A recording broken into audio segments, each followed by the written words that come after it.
Приветствую, друзья! Спортивная экшн-камера H9R с AliExpress.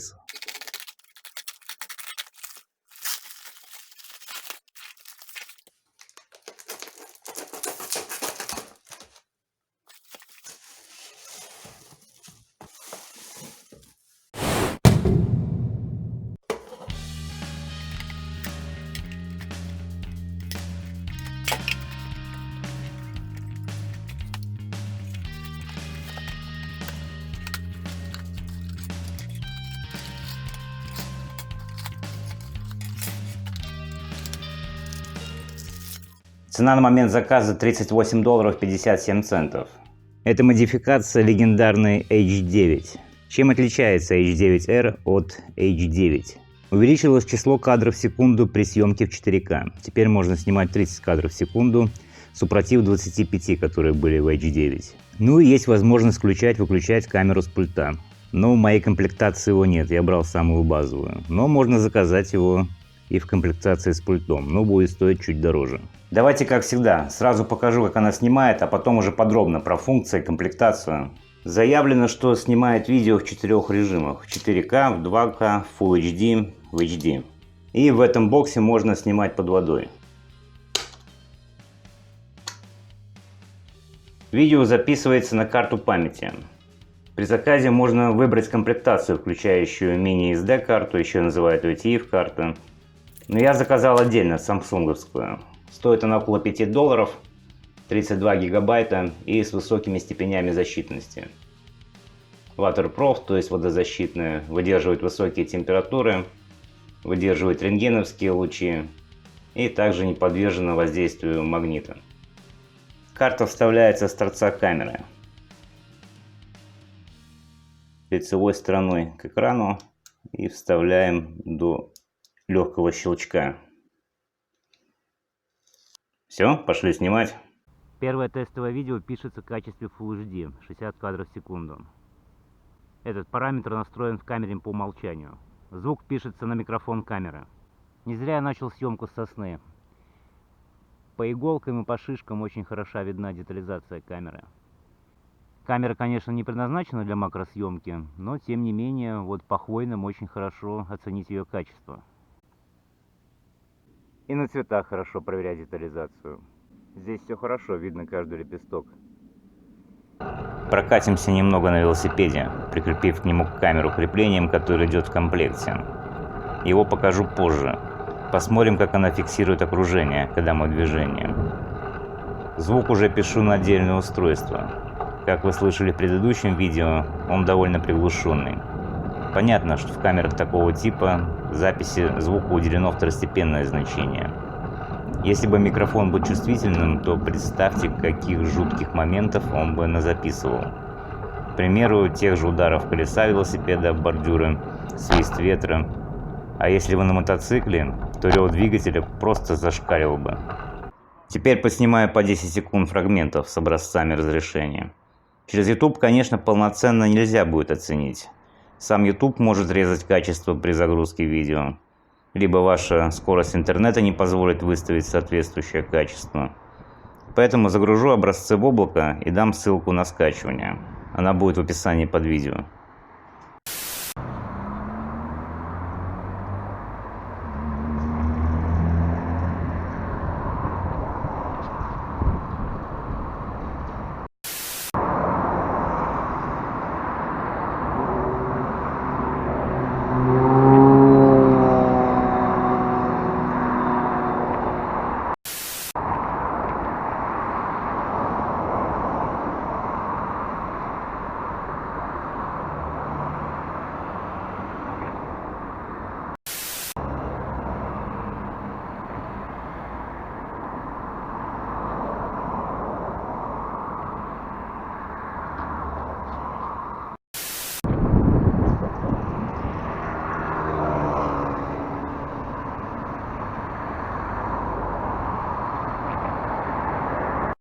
Теперь испытание в воде. Все, что для этого надо, есть. Море – 1 штука. Камера в водонепроницаемом чехле – 1 штука. Пошли купаться.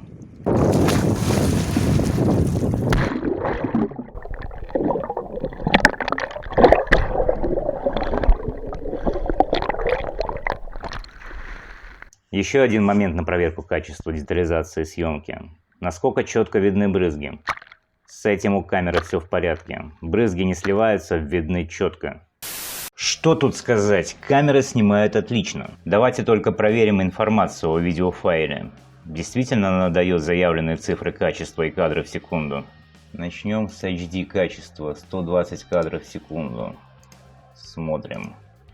Да, разрешение HD и 120 кадров в секунду есть. Про кадры в секунду я чуть позже расскажу после этого. Так, смотрим. Это Full HD. 60 кадров в секунду. Так, да, разрешение Full HD, 60 кадров в секунду есть. Так, это у нас Full HD, 30 кадров в секунду.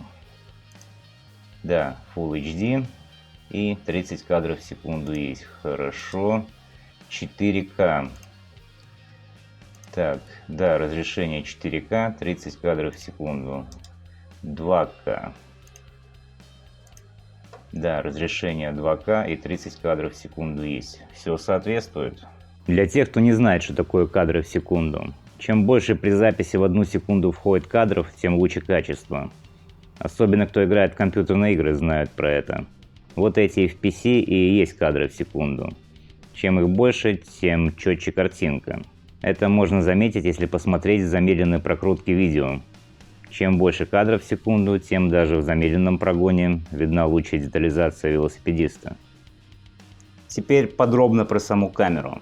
Камера 20-мегапиксельная, снабжена объективом, который снимает с углом 170 градусов. Это широкий угол охвата, очень хорошо снимать пейзажи. Кнопка включения-выключения и перехода в меню. Индикатор заряда. Заряжается при помощи штатного шнура. В моей комплектации адаптера нету, но можно заказать и с адаптером. Но, как всегда, будет стоить чуть-чуть дороже. Кабель microUSB на USB вставляем в адаптер. С торца камеры подсоединяем в разъем. И смотрим, видите, загорелся. И во время зарядки можно производить съемку по желанию. Сколько времени она заряжается и сколько держит заряд, сейчас плавно перейдем, глянув на аккумулятор. Выключаем камеру нажатием и удержанием недолгим. В нижней части находится аккумулятор.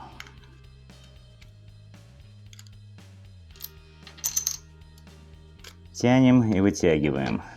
Аккумулятор на 1050 мА. Хватает его на час-полтора работы. Я делал непрерывную съемку, мне хватило на час и 6 минут. Заряжается примерно столько же, час-полтора.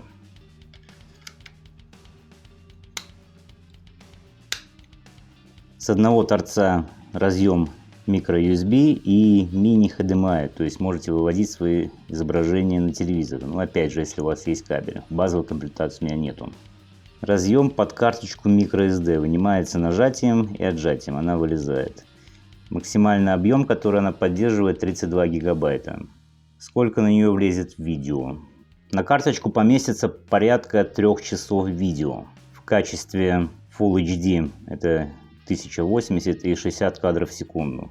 Я поставил на непрерывную съемку. Камера отработала час и 6 минут, соответственно сняла такой длинный видеофрагмент. И занял он 9,04 гигабайта. В верхней части кнопка включения-выключения, и она же еще служит для вхождения в подменю. И индикация. Индикация того, что камера включена. Вот видите, она загорелась. И при записи, если мы нажали запись, она начинает моргать. Это означает, что идет запись в данный момент на камеру. Чтобы остановить запись, надо еще раз нажать кнопку. С другого торца кнопки навигации. Нижняя клавиша служит для включения на камере Wi-Fi. По нему можно соединиться со смартфоном под управлением Android или iOS и управлять камерой. Я поэтому не брал пульт, потому что можно использовать смартфон. Сейчас продемонстрирую. Двойным нажатием включаем Wi-Fi. Появляется надпись, что коннектится в Wi-Fi. Дальше устанавливаем приложение. Его можно отсканировать по QR-коду на коробке. Если не получается этого сделать, то можно перейти на Canon.com, найти там модель вашей камеры и скачать по ссылке. Установили приложение, открыли, добавили камеру, найдя ее в списке Wi-Fi сетей. И все, теперь то, что видит камера, видит ваш смартфон. И через него вы можете включать-выключать запись. Давайте посмотрим подробно про комплектацию. Про меню я тоже расскажу, но чуть попозже. В комплекте инструкция на английском языке, в основном в картинках, какая комплектация идет. Полезного мало.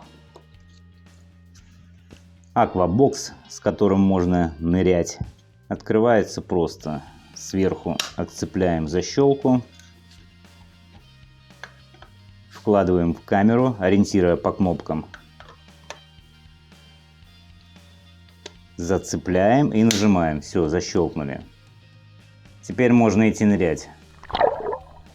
Есть вторая крышка. Для чего нужна она? Это для дождливой погоды, если вы хотите снимать, чтобы было слышно звук. С боков крышки есть прорези, через них поступает звук. Так что если заменили крышку, не вздумайте с ней нырять.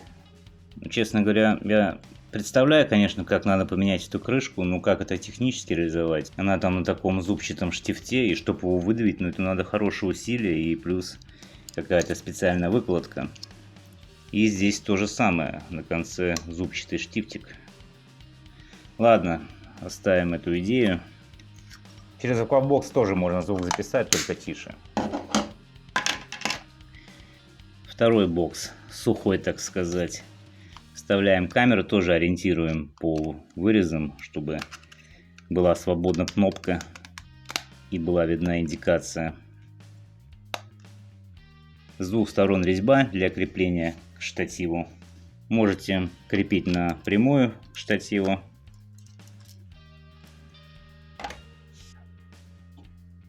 Либо через переходник на другие крепления.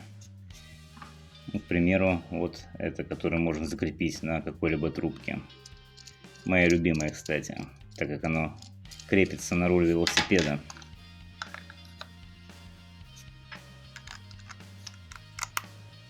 Для того, чтобы повернуть камеру в правильное направление, отпускаем немножко затяжку.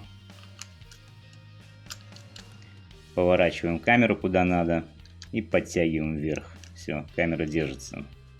Теперь отпускаем винты и устанавливаем на руль велосипеда. Есть уплотнительная резинка, так что оно должно встать хорошо. Затягиваем и поехали. Две колодки абсолютно одинаковых. На них камеру мы ставим при помощи этого же крепления, то есть снимаем.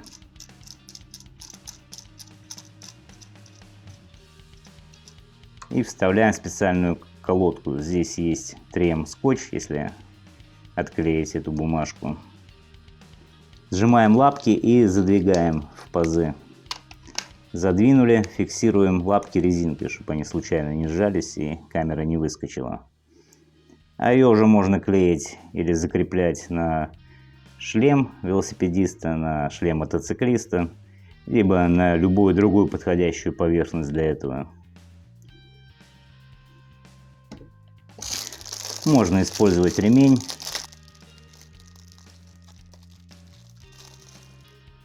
Пропускаем его через уши. И можем его закрепить, хотя бы на руке, либо в другом месте, где вам надо.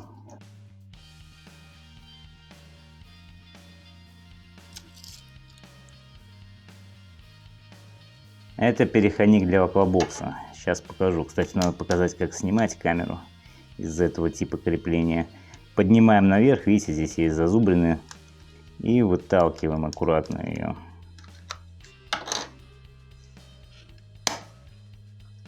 И все, ставим этот переходник.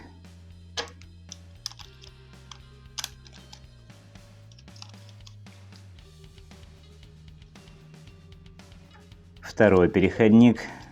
Видите, здесь резьбовое отверстие.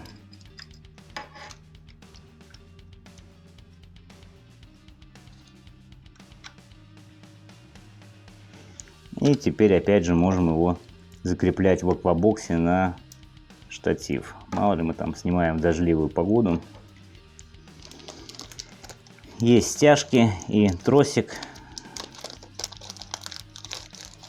Тросик можно, например, запустить под винт. Вторую часть куда-либо стяжкой притянуть. Ну, это чтобы подстраховать камеру. Кстати, когда я нырял, я использовал вот это приспособление на голову для держания камеры.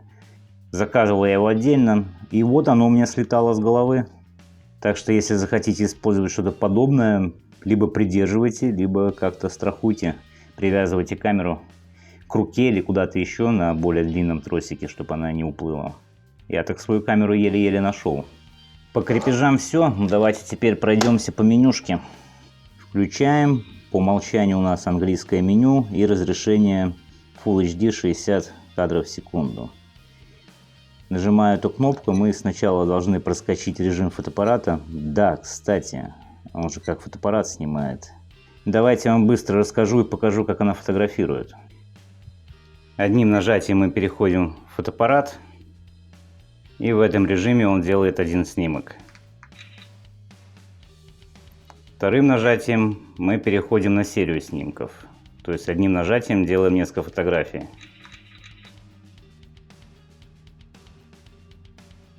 И следующий режим у нас с автотаймером. Количество секунд мы выставляем в настройках. Я потом покажу. Ну, сейчас, по-моему, 5 секунд будет по умолчанию.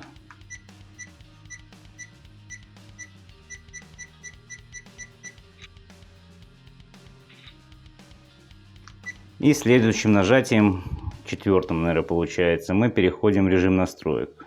Входим в нее верхней кнопкой. Можем поменять разрешение видео и другие настройки. Ну, давайте для начала сменим язык.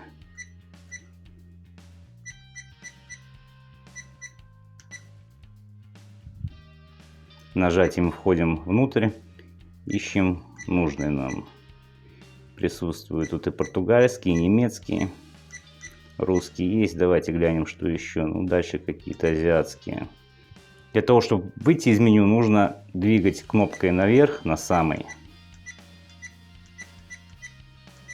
пока она не перескочит на вот этот крестик. И тогда мы с меню вышли. Ну, давайте входим обратно. Раз, два, три, 4. Это в китайском стиле. 55 нажатий, чтобы добиться чего-то. Ну, первое меню. Разрешение видео. Да, здесь мы уже можем выставлять качество. И видим, в скобках он показывает, с какой частотой кадров он будет снимать. Наведя на нужный режим, мы подтверждаем кнопкой. И опять же у нас, помните, если хотим вообще из меню выйти наверх, тогда крестик. И подтверждаем. Ну, нам дальше. Цикличность записи. Это либо мы хотим записывать, чтобы он непрерывно писал по кругу. То есть мы включили, карточка у нас закончилась, и он начал запись по новой. Либо записал и все, остановился. Ну, у меня остановилось. Так, печатание даты. Это мы можем, чтобы на видео отображалась дата, либо даже дата и время. Выключим, не надо нам это. Экспозиция. Так, ну про экспозицию можно рассказывать долго. Но если кратко, например, если темно или светло, то мы можем вручную выровнять, чтобы у нас качество было получше. Ну, если не знаете, как это делать, оставляйте на нулях. Разрешение фото. Это вот то, что мы фотоаппаратом щелкали. Можете поменьше вы сделать, можете побольше. Сделайте поменьше, больше снимков влезет. Ну, сделаем самое высокое. Серийная съемка. Да, здесь мы уже можем либо 3 фото, либо отключить ее. Интервал съемки. Это вот как раз то, что я говорил. Автоспуск через сколько срабатывает? Через 2, 3, 5, 10 секунд. Что там у нас еще есть? Ух ты. До 1 минуты он может. Ну, давайте сделаем 10 секунд.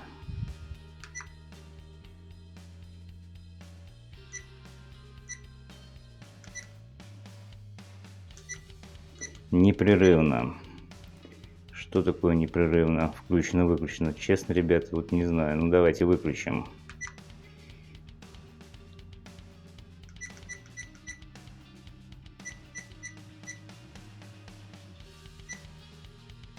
Частота тока. Ну, простите, вот про это я не знаю. Так, язык мы выставили. Дату и время можно поменять. Кнопками меняем. Так, сегодня у нас июль. Дальше 14. Ты почти совпало.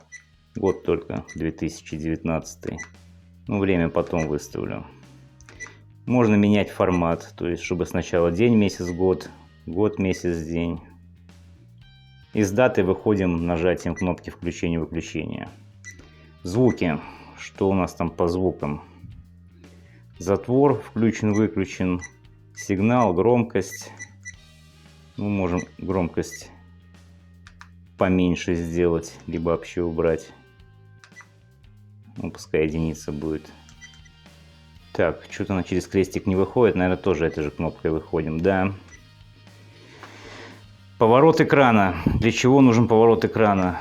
Мало ли вы кверх ногами закрепили камеру, а вам вот только так ее можно закрепить. Можете тогда поворот экрана сделать.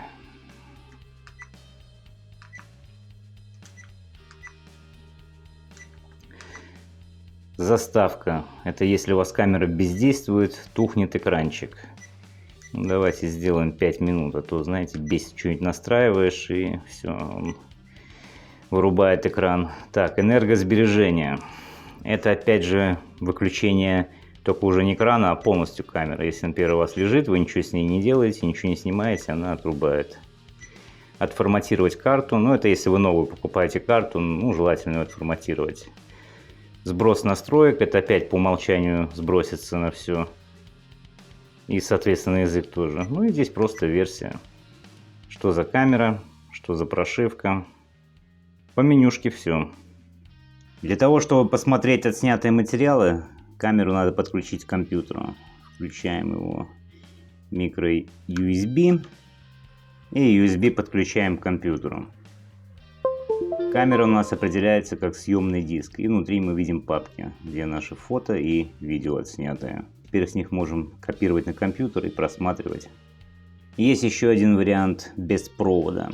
Для этого нужен переходник с microSD на USB. Его тоже можно заказать на AliExpress. На те вещи, которые показываю помимо камеры, я тоже буду оставлять ссылки на AliExpress, где их можно найти. Достаем microSD-шку. Вставляем в переходник и вставляем в компьютер. И дальше работаем как с обычной флешкой. Копируем куда надо. Еще один интересный момент. А можно ли со смартфона посмотреть, что мы там наснимали? Для этого нам тоже понадобится переходник. Это с microUSB на USB.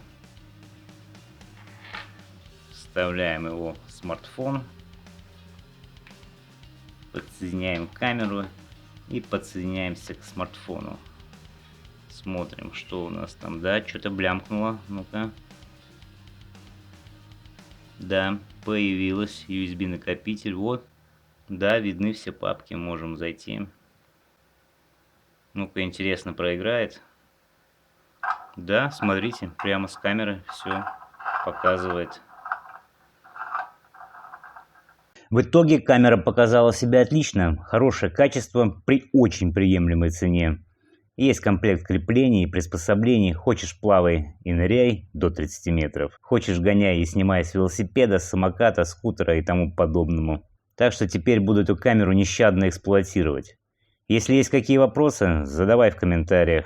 Где найти экшн-камеру Canon H9R на AliExpress, ссылку оставлю в описании под видео. И не пропусти новый обзор, подпишись на канал.